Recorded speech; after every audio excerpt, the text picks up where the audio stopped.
Assalamualaikum dan salam sejahtera. Utama TVS 13 Disember 2020. Saya Khazaria Afindi. Dan saya Priscilla John. Ikuti berita ini. Kerajaan akan berusaha mewujudkan 500,000 peluang pekerjaan menerusi Majlis Pekerjaan Negara MPN walaupun sedar terpaksa berhadapan dengan keadaan ekonomi yang getir berikutan pandemik COVID-19. Kata Perdana Menteri Tan Sri Muhyiddin Yassin, ini kerana jumlah mereka yang menganggur pada tahun ini bertambah kepada 700,000 orang atau 5.6% berbanding hanya 3% pada tahun sebelumnya. Kata Perdana Menteri Tan Sri Muhyiddin Yassin, ini kerana jumlah mereka yang menganggur pada tahun ini bertambah kepada 700,000 orang atau 5.6% berbanding hanya 3% pada tahun sebelumnya. Walaupun sedar sasaran itu agak sukar untuk dicapai, namun kerajaan mengatur pelbagai langkah proaktif termasuk menawarkan insentif cukai kepada pelabur asing bagi menarik minat mereka untuk menanam modal di negara ini. Pada masa yang sama, beliau turut meminta Kementerian Sumber Manusia dan kementerian lain yang berkenaan supaya menggunakan dana sebanyak RM2 bilion yang disediakan kerajaan untuk melatih lebih ramai golongan muda khususnya dalam bidang kemahiran. Katanya pada masa kini ramai graduan serta lepasan sekolah gagal memperolehi pekerjaan dan beliau yakin dengan kemahiran yang diperoleh itu mampu membantu golongan tersebut untuk menyara kehidupan. Kerajaan Sarawak akan meneruskan program penyukatan kampung tradisi di seluruh negeri ini. Ini bagi membolehkan penduduk di kawasan luar bandar terutamanya memiliki surat hak milik tanah. Kata Timbalan Ketua Menteri Datuk Amar Awang Tengah Ali Hassan, kerja-kerja penyukatan tanah hak adat NCR Bumiputera juga akan diteruskan bagi mengiktiraf hak-hak rakyat. Sehingga kini banyak kampung yang telah menerima surat hak milik tanah di bawah Seksyen 18 Kanun Tanah Negeri menerusi program tersebut. Kerajaan negeri tambahnya turut meluluskan beberapa permohonan penduduk untuk mendapatkan tanah bagi tujuan menjalankan pertanian. Bagaimanapun, proses untuk kelulusan akan mengambil masa kerana kerajaan negeri perlu meneliti semua permohonan. Sedikit perkembangan di Semarahan. 3 projek besar dengan peruntukan sebanyak RM73 juta untuk pembangunan di kawasan Kampung Tambirat bakal mengubah landscape kawasan berkenaan. 3 projek yang dimaksudkan itu adalah Pusat Penjaja Kampung Tambirat, Tebingan Kampung Tambirat dan Benteng Hakisan Tebingan Kampung Tambirat. Menteri Pelancongan Kesenian dan Kebudayaan Dato' Abdul Karim Rahman Hamzah berkata, ia sekaligus akan melonjakkan ekonomi masyarakat kawasan sekelilingnya. Untuk Pusat Penjaja Kampung Tambirat yang memuatkan 80 gerai, Karim berkata pembinaannya akan mengambil masa selama setahun dan dijangka boleh beroperasi pada hujung tahun hadapan. Manakala bagi pembinaan Tebingan dan Benteng Hakisan pula, ia masih dalam proses tender. Sementara itu, mengenai piagam persefahaman politik yang disyadang baru-baru ini, Karim yang juga naib Presiden Parti Pesaka Bumiputera Bersatu PBB berkata, cadangan Setiausaha Agung Bersatu Hamzah itu merupakan sesuatu yang tiada keperluan. Terdahulu, piagam persefahaman politik itu dicadang untuk membentuk sebuah gabungan besar yang merangkumi Perikatan Nasional PN, Barisan Nasional BN dan Gabungan Parti Sarawak GPS bagi menghadapi pilihan raya umum ke-15. Pemeteraian itu menurut Hamzah Zainuddin adalah bagi memastikan kelangsungan kerjasama di antara ketiga-tiga pihak di samping meningkatkan keyakinan rakyat. Namun menurut Karim, jika perjanjian itu ditandatangani, ia mencerminkan rasa tidak percaya antara satu sama lain. Sudah ada persefahaman yang baik. Adakah perlu kita nak menandatangani perjanjian? The moment you sign the perjanjian, that reflects you don't trust each other. You don't trust each other. So you don't have to sign that perjanjian. Let the relationship nurture jadi baik. Lagipun parti-parti di Sarawak, parti GPS, we are not interested in wanting to put our candidate in West Malaysia. You don't have to worry. Tambahnya lagi, Sarawak mahu menjaga negerinya dengan acuan tersendiri dan tetap bekerjasama dengan wilayah lain untuk memastikan kestabilan kerajaan dan sokongan terhadap PN pula juga bukan bermaksud untuk mengambil kesempatan tetapi untuk memastikan ekonomi berkembang baik. That is why GPS was set up. Gabungan Parti Sarawak dengan tema slogan Sarawak diutamakan. Sarawak diutamakan. We want to look after our state the way we want to be. You look after your wilayah, we look after our wilayah. But then we are friendly because we want to see a stable government, federal government. That is the reason why we give support to Perikatan Nasional. Not to say that we are taking advantage. We want to see a stable federal government, whereby with a stable federal government, the economy akan dapat berkembang dengan baik dan sebagainya. Beliau berkata demikian selepas melancarkan Majlis Pecah Tanah Pusat Penjaja Kampung Tambirat Asajaya pada Ahad.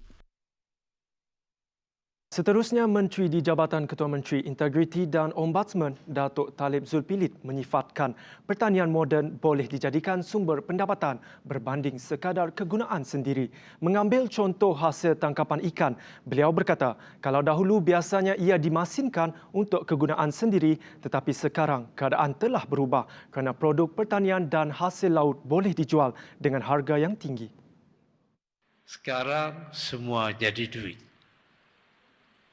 Kalau dulu kita dapat ikan 10 kilo di Kuala Tatau, kita buat masin. Nak dihantar ke Bintulu, alang-alang.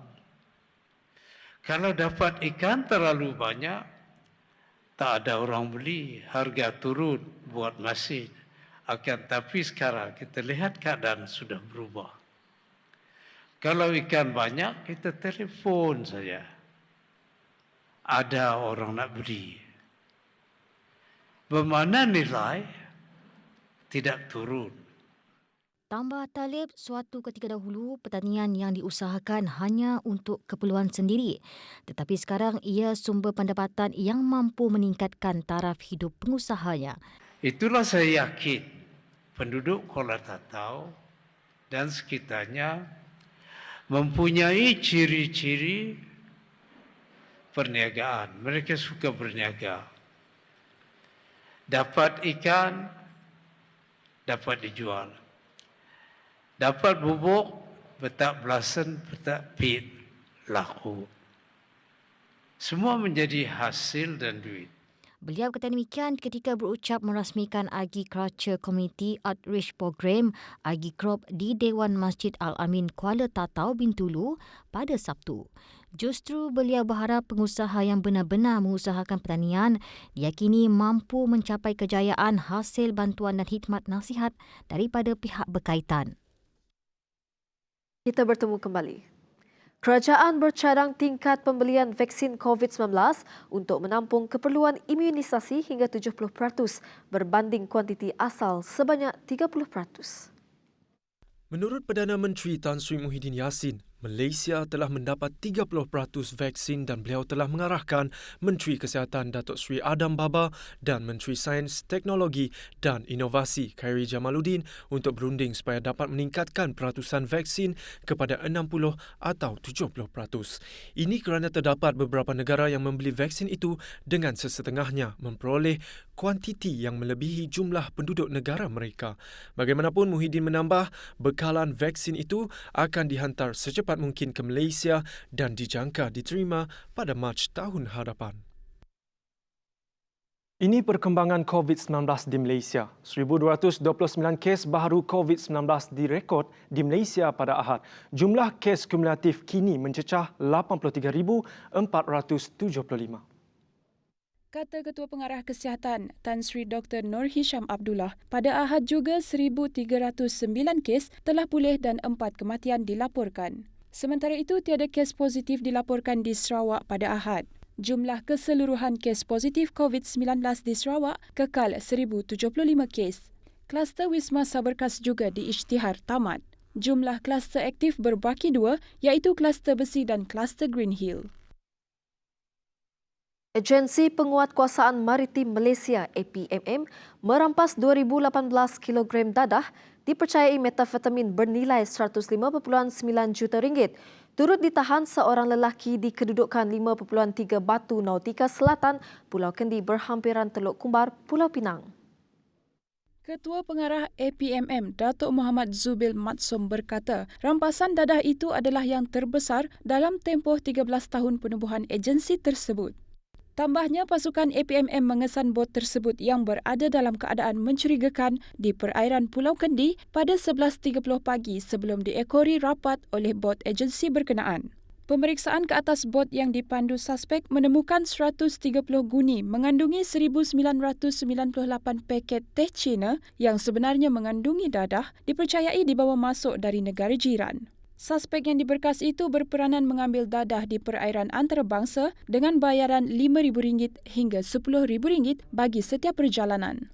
Dadah tersebut dibawa masuk ke Malaysia sebelum diagihkan semula kepada rangkaian sindiket termasuk diseludup ke sebuah lagi negara jiran berikutan harga di negara itu 3 kali ganda lebih mahal berbanding pasaran Malaysia. Suspek direman 7 hari bagi membantu siasatan menurut Seksyen 39B Akta Dadah Berbahaya 1952. Baik, Kementerian Pembangunan Usahawan dan Koperasi MEDEK optimis untuk membantu kira-kira 25,000 perniagaan kecil di seluruh negara beralih kepada digital dalam tempoh 1 hingga 2 tahun. Ia sebagai langkah penting untuk memastikan kelangsungan hidup mereka dalam era pasca COVID-19. Menterinya Datuk Seri Dr. Wan Junaidi Tuanku Jaafar berkata, ini berikutan kesan berganda yang dijangka dapat dilihat oleh kementerian daripada pelbagai program yang dijalankan oleh agensinya. Antaranya termasuk kerjasama antara SME Corp dan Perkhidmatan Penghantaran Warung Riders melalui program Micro Connector SME Corp. Ujarnya lagi, selain membuka peluang pekerjaan, MEDEK menyasarkan untuk mempunyai kira-kira 5,000 penunggang perkhidmatan penghantaran menyertai program Warung Riders yang akan diwujudkan di semua kawasan parlimen di seluruh negara. Sehubungan itu, katanya MEDEK berminat untuk bekerjasama dengan kementerian lain dalam pelbagai program untuk membantu perniagaan kecil mendigitalkan operasi mereka. Bekalkan tema Tudor sesuai dengan jolokan Bukit Fraser sebagai The Little England. Itu saranan Kementerian Pelancongan Seni dan Budaya MOTEK terhadap sebarang pembangunan di Bukit Fraser. Menterinya Datuk Seri Nancy Shukri berkata Bukit Fraser perlu dibangunkan sebagai destinasi warisan tinggalan kebudayaan sebagai tarikan pelancongan. Menurutnya, segala cadangan pembangunan dan pembinaan hotel baru di Bukit Fraser adalah di bawah bidang kuasa pihak berkuasa tempatan dan kerajaan negeri serta tertakluk kepada pertimbangan dan kelulusan Majlis Daerah Raub MDR sebagai pihak berkuasa tempatan bagi Bukit Fraser. MOTEK juga menggesa agar sebarang pembangunan tidak mengganggu ekosistem di kawasan itu yang terkenal dengan kehadiran pelbagai spesies burung dan menjadi tumpuan sebagai salah satu destinasi tempat untuk aktiviti birdwatching di Malaysia. Seterusnya, beberapa pemimpin UMNO yang nama mereka dikaitkan menyokong Presiden PKR Datuk Seri Anwar Ibrahim melalui akuan bersumpah SD dinasihatkan agar tampil membuat laporan polis serta Suruhanjaya Komunikasi dan Multimedia Malaysia MCMC jika ia merupakan satu fitnah.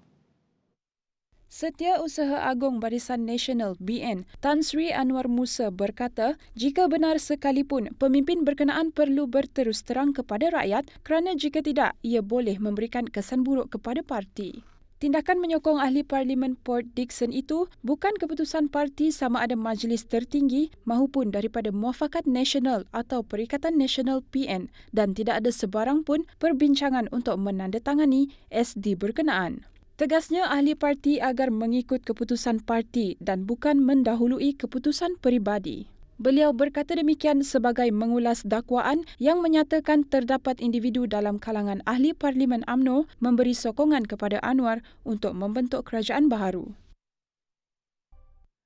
Kita bertemu kembali. Kita beralih ke perkembangan sukan. Setelah menerima tawaran dari pasukan Sarawak United, Nur Syahrul Idlan Talaha yang mesra dengan panggilan Mat Kyo membuat keputusan untuk tidak kembali beraksi dalam saingan Liga Malaysia musim 2021. Mat Yeo dijangka pulang ke Malaysia pada hujung bulan ini untuk melengkapkan perpindahan dari Beng Fetam United ke Sarawak United. Menurut ejennya Wan Muhammad Anwari, selepas isu panas di Thailand awal tahun ini, kepulangan Mat Yeo bersama Sarawak United itu juga adalah untuk merealisasikan projek pasukan serta bertekad mahu mengembalikan kegemilangan bola sepak Sarawak khususnya. Bagaimanapun, keputusan untuk kembali ke Malaysia itu juga dibuat selepas mengambil kira beberapa faktor walaupun menerima risiko dari dua buah pasukan dalam saingan Thai League One untuk musim 2021. Persaingan sengit di antara Jonathan Yipa dan Muhammad Haikal Hanafi pada Karnival Majlis Sukan Negara MSN 2020 dianggap sesuatu yang positif. Kata Ketua Jurulatih Olahraga Negara Man Shahar Abdul Jalil, persaingan itu merupakan persaingan yang terbaik antara mereka setelah sekian lama tidak beraksi. Katanya lagi kejohanan itu juga merupakan ujian pertama buat anak buahnya. Ini kerana sejak pandemik COVID-19 melanda dunia, ia merencatkan penganjuran kejohanan peringkat antarabangsa dan juga domestik. Jonathan memenangi 2 pingat emas dalam acara 100 meter dan 200 meter lelaki dengan menewaskan Haikal yang merupakan Raja Pecut Asia Tenggara dalam acara Ribbon Biru dengan catatan 10.60 saat berbanding 10.65 saat yang diraih Haikal. Pemanah negara Khairul Anwar mencipta kejutan apabila memecah rekod kebangsaan recurve individu lelaki. As indicated by the line judge on target one from Malaysia, Khairul Anwar will be shooting first on the first set. Khairul Anwar Muhammad membidik 690 mata ketika di peringkat kelayakan selepas satu mata mengatasi rekod lama miliknya. Catatan dalam Karnival Sukan MSN 2020 itu akan disahkan memandangkan Persatuan Memanah Kebangsaan Malaysia NAAM mematuhi spesifikasi antarabangsa dengan peralatan kutipan mata elektronik dan pegawai bertauliah. Lebih menarik, Khairul Anwar di landasan tepat untuk mencipta kejuaraan hat-trick apabila layak ke final selepas menewaskan Haziq Kamaruddin 6-2 dalam separuh akhir. Lagi di Karnival Sukan MSN, Ahmad Muaz Fishol menganggap dirinya kini di landasan tepat menjelang kejohanan tahun depan selepas menepati ramalan apabila menjuarai bowling tenpin. Perlawanan sengit di antara Hafiz Zainuddin dan Tun Hakim telah selesai melakukan baling yang terakhir tadi dan bagaimanapun kejayaan Muaz tidak datang bergolek dengan Adrian Ang serta Hafiz Zainuddin sempat memberinya tentangan sengit. Pemain bowling itu berasa gembira dengan adanya kejohanan yang hampir setahun tidak diadakan dan Muaz berasa bangga kerana dapat kekalkan momentum dan beliau berharap dapat melayakkan diri ke Sukan C 2021. Baik, ini perkembangan di Simanggang. Jabatan Bekalan Air Luar Bandar JBAP telah mengenal pasti punca gangguan bekalan air yang berlaku di Bandar Simanggang. Ia berikutan masalah teknikal pada muka sauk di loji rawatan air Bayai. Kerja-kerja baik pulih segera dilakukan bagi mengatasi masalah tersebut. Menurut JBAP dalam satu kenyataan, kerja-kerja baik pulih telah selesai sepenuhnya pada 10 Disember 2020. Namun tekanan bekalan air memerlukan sedikit masa untuk kembali pulih seperti biasa, terutama bagi kawasan-kawasan tinggi dan kawasan endpoint. Selain itu, penghantaran bekalan air menggunakan lori tangki juga dilakukan oleh pihak JBAP bahagian Sri Aman ke kawasan-kawasan yang tercecas. Tambah JBAP lagi, projek upgrading of Bayai Water Treatment Plant SR3 Work Order 3 sedang giat dijalankan yang melibatkan kerja-kerja menaik taraf kapasiti pengeluaran loji rawatan air Bayai dari 33.33 juta liter sehari kepada 53.33 juta liter sehari. Projek tersebut yang bernilai 21.5 juta ringgit dijangka siap pada suku kedua 2021. Baiklah, sekian saja utama TVS buat masa ini. Teruskan kesetiaan anda bersama kami. Saya Priscilla John dan ingat, sekarang kita masih berdepan dengan pandemik COVID-19. Betul. Dan saya Khaizari Afindi, kepada kita orang semua di luar Nun, jaga diri kita orang sebab perjuangan menentang COVID-19 tu belum habis lagi. Jadi jaga penjarakan fizikal dan patuhi SOP yang telah diberi oleh SIDAK KKM. Kita jaga kita. Baiklah, salam hormat dan selamat malam.